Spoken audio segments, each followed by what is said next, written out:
अगर हमारे मन में एक साथ बहुत सारे विचार आ जाते हैं, मतलब जो मैंने बोला कि अगर मोड़ पे बहुत सारी गाड़ियाँ आ जाती हैं,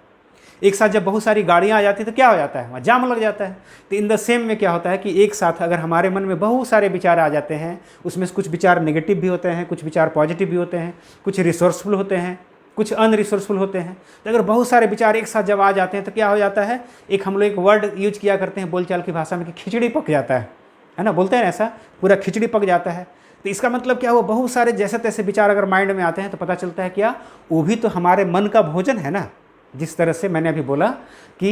शरीर को स्वस्थ रखने के लिए अच्छा भोजन चाहिए, आराम चाहिए, नींद चाहिए, है ना। तो उसी तरह से हमारा जो उसी शरीर को अगर हम मानसिक रूप से स्वस्थ रखना चाहते हैं तो 90% असर पड़ता है हमारे मन की स्थिति। हम मन से क्या सोच रहे हैं, मन में हमारा क्या आ रहा है, हमारे मन में विचारों का कितना प्रवाह हो रहा है। ऐसे बोला जाता है कि लगभग 90% जो लोग होते हैं दुनिया में,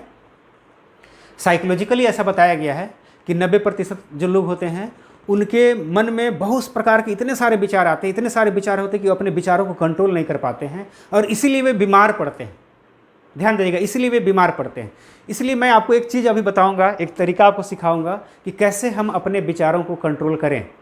कैसे हम जब चाहें तो जितना चाहे उतना ही विचार हमारे साथ आए, बाकी सब फिल्टर हो जाए। ठीक उसी तरह से ट्रैफिक पुलिस वाले की तरह, कि ट्रैफिक पुलिस वाले क्या करता है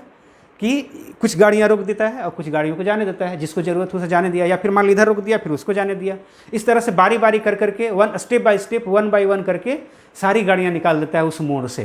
है ना। तो उसी तरह से क्या होता है कि देखिए यहाँ पर भी हमें एक कला सीखनी है, एक तरीका सीखना है, एक आर्ट ऑफ लिविंग सीखना है कि हम कैसे अपने विचारों पे काबू पाएं, कैसे हम अपने मन को कंट्रोल करके रखें, कैसे हम हमारे मन में चलने वाले जो विचार हैं कैसे उसको सही तरीक़ा से अरेंज करें, कैसे सामंजस्य हम स्थापित करके रखें, ताकि हम जिंदगी भर मानसिक रूप से, शारीरिक रूप से और सामाजिक रूप से और संगठनात्मक रूप से, मतलब अपने ऑर्गेनाइजेशन में भी हम हेल्दी लाइफ गुजार सके। हम जहाँ भी जो भी काम कर रहे हैं वो बढ़िया से हम काम कर सके।